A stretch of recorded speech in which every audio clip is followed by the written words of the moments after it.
que é batalha espiritual? Como ela vem sendo abordada pelas igrejas?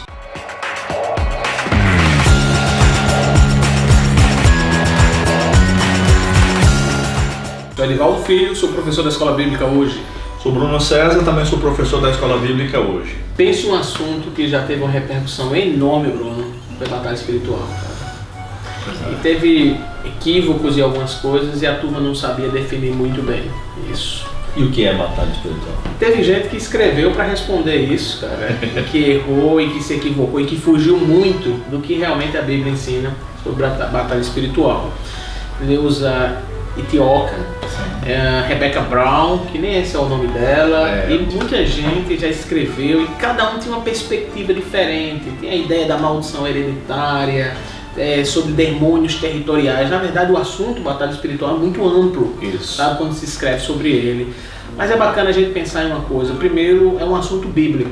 Sim. Graças a Deus, teve pessoas como Augusto Nicodemos que escreveu livros desmistificando essas ideias espirituosas sobre batalha espiritual. Então a gente começa dizendo aqui no canal EBH que batalha espiritual, isso é algo bacana para ser abordado numa classe de escola bíblica, num grupo de estudo. Ela existe, ela é real e faz parte da vida de todo aquele que serve a Deus, tá? Mas nós precisamos buscar um equilíbrio bíblico, porque tem muito equívoco e muitos mitos sobre isso, é verdade, cara? Tem muito, né? E esse assunto volta à palha, assim, de 10 em 10 anos, de 15 em 15 anos, né? A primeira coisa que a gente precisa ter em mente é sobre a soberania de Deus. Sim, é verdade. Deus é soberano, Ele é o governador de todo o universo, Ele é o criador, sustentador de todas as coisas. E nada, absolutamente nada, pode fugir do seu domínio. Né? Não é como uma quebra de braço, né? Que o cara tá orando, aí Deus está vencendo, aí o diabo está vencendo, né? Isso apaga a ideia da soberania de Deus. Nada disso, nada disso. Isso aí está longe de refletir o que a Bíblia ensina, né? Isso. Deus é soberano. Eu particularmente não acredito que Deus tenha decretado todas as coisas. Por exemplo, não acredito que Deus decretou que camisa a gente ia usar nesse vídeo aqui. Não, isso aí eu comprei em uma loja diferente. Isso aí eu não compactuo com essa teologia. No entanto, nas principais questões, Deus está controlando tudo, tá? Isso. E alguns dos equívocos em relação à batalha espiritual é de que se o crente não amarrar espíritos, se não repreender, se não amarrar, se não vigiar absolutamente em todos os tempos, a gente não vai ter vitória espiritual, né? E não é isso que a Bíblia ensina. Tem a ideia, enquanto a gente estava gravando aqui, tava o cara com a furadeira e atrapalhou e a gente precisou interromper o vídeo algumas vezes, né? E aí tem gente que diz, rapaz, vamos orar para repreender essa furadeira, mas na verdade era apenas um vizinho que estava colocando alguma coisa aí e a gente não viu. Então são equívocos que a turma toma, tudo você vai dizer tá amarrado, isso não é legal, cara, isso não é bíblico também não. Pois é, a Bíblia menciona batalhas envolvendo anjos que estão trabalhando em nosso favor, né? Aqueles que hão de herdar a salvação, como diz a carta aos Hebreus, né? E esses anjos têm nos dado vitórias espirituais, levando orações, trazendo respostas de oração, como nós vemos no livro de Daniel, no livro de Apocalipse, no capítulo 5 de Apocalipse.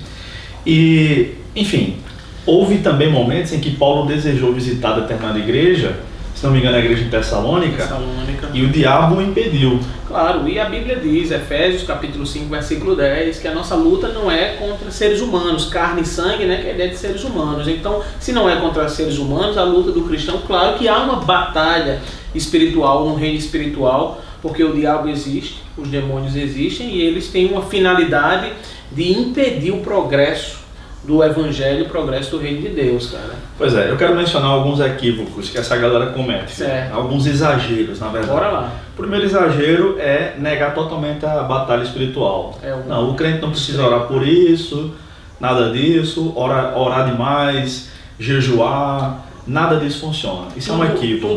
Tudo na vida é bem natural e não há nenhuma interferência sobrenatural em algumas coisas. Isso, e assim, dizer que a gente não precisa orar porque Deus já decretou todas as coisas, isso é um equívoco. Claro. Né? A Bíblia não ensina isso, pelo contrário. A Bíblia diz orai sem cessar. Antes de estudar num seminário teológico, eu gostaria muito, eu tenho esse desejo, de poder estudar a língua bíblica do Novo Testamento grego, para saber o que significa orar sem cessar. Se era para orar o dia todo ou se era para orar a vida toda. Uhum. Mas eu já tinha compreendido e não sabia que orar sem cessar é orar sem cessar. É o tempo todo, é as duas coisas. O dia todinho, sempre em conexão com Deus, e a vida toda. Beleza. Né? Vida de oração? Vida de oração, vida de oração. É isso que significa o texto. Outro equívoco, alguns dizem que a gente tem que amarrar os demônios antes de sair para evangelizar. Pelo contrário, né? A Bíblia diz que a gente deve receber o poder do Espírito Santo. E aí sair. E sair. Certeza. Com estratégia, com planejamento, que glorifica a Deus. Mas a Bíblia não manda a gente repreender demônios, não há nenhum exemplo disso. Só manda a gente pedir as coisas a Deus. Então às vezes eu vejo orações mal feitas. O cara está falando com Deus, fala com o diabo e ainda fala com a igreja ao mesmo tempo. Você já deve ter visto assim, o cara, Senhor, nós pedimos que o Senhor abençoe esse culto e tal. No meio da oração ele diz, Satanás, eu te repreendo. E aí no final diz assim, a igreja diz, ele falou com Deus, com o diabo, com a igreja ao mesmo tempo. Né? Escolhe para quem tu vai orar. Cara. Exatamente. Oração é falar só com Deus. Nenhum crente precisa dar nenhuma ordem para Satanás. Aí vão perguntar, e os exorcismos? Sai demônio no corpo desse cachorro! É só a única ordem que o crente deve dizer. Saia. A única ordem.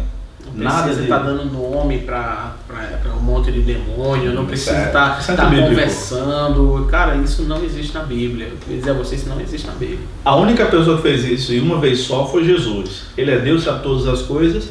Não ensinou nenhum dos apóstolos a fazer isso, também a gente não deve fazer não. Beleza. Né?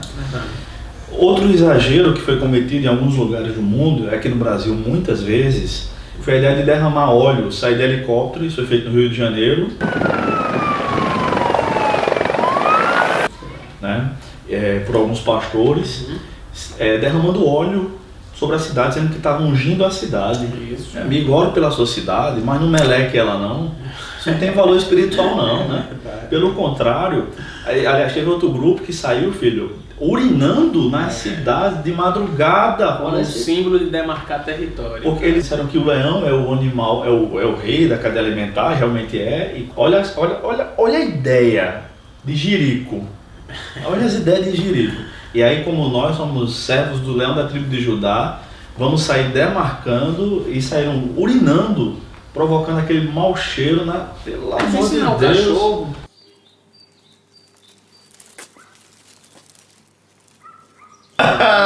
Meu amigo. Cara, tem a turma aí até que recebeu a unção do leão. E isso tá tudo dentro desse meio que a turma chama de batalha espiritual, Bruno. Demarcar território dessa forma, né?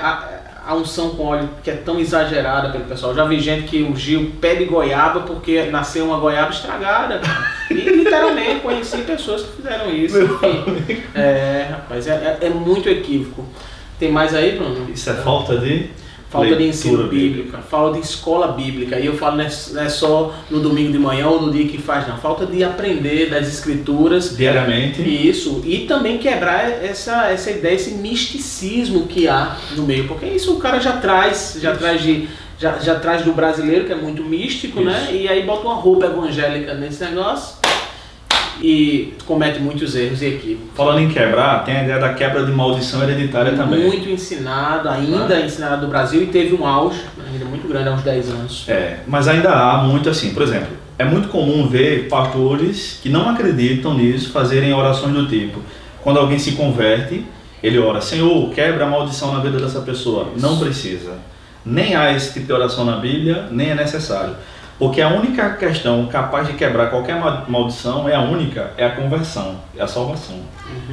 Quando a pessoa se entrega a Jesus Cristo, aí Romanos 8:1 é aplicado imediatamente. Não há nenhuma condenação para quem está em Cristo Jesus. Isso. Se seu pai, seu avô, sua mãe, seus irmãos são servos do diabo, são macumbeiros, são satanistas, enfim, você se converte, acabou. Você não há maldição. Você decide agora em Cristo a não mais viver a vida que teus familiares ou pessoas que fazem parte do teu passado viveram. Então você decide em Cristo ser diferente.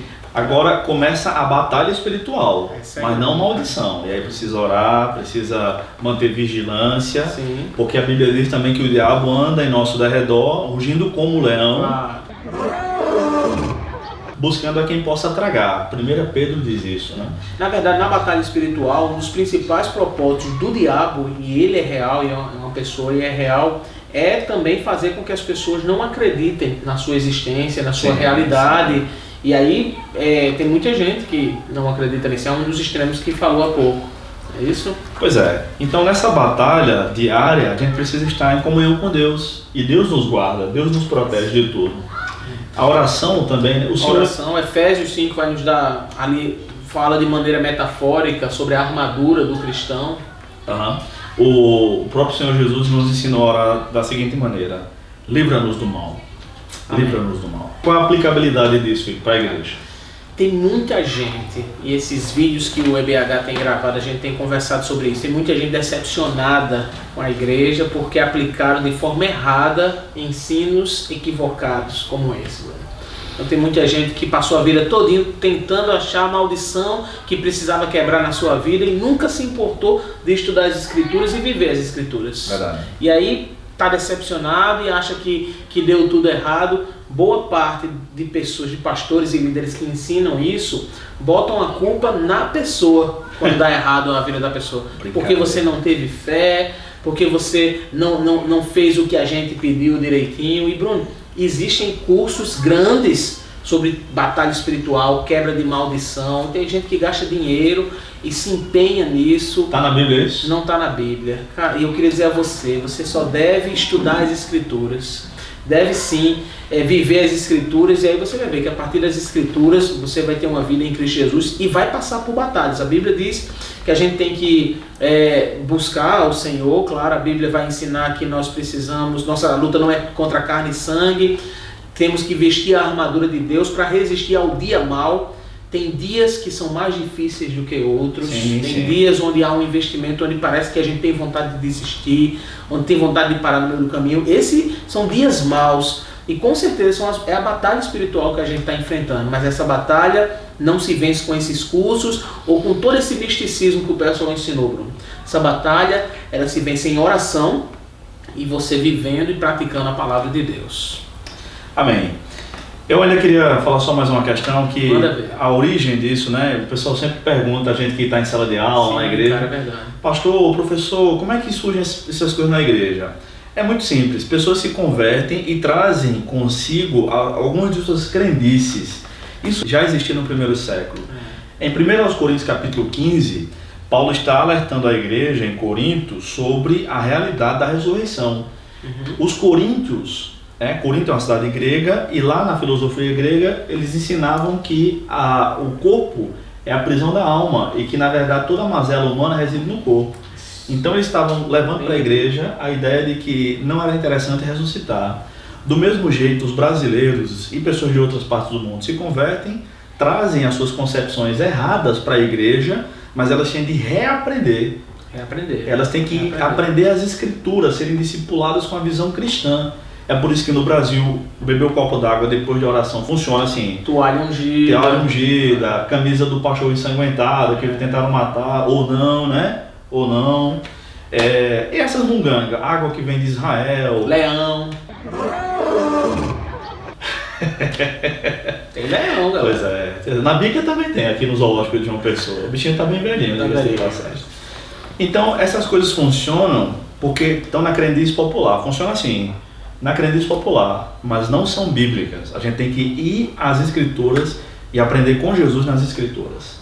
Querido aluno da Escola Bíblica hoje, nós somos gratos por mais uma aula que você assiste conosco e queremos pedir que você compartilhe esse material e também o exiba na sua escola dominical, durante a semana, ou mesmo na sala do seu seminário. Que Deus te abençoe, se inscreva, compartilhe, multiplique e divulgue a palavra de Deus.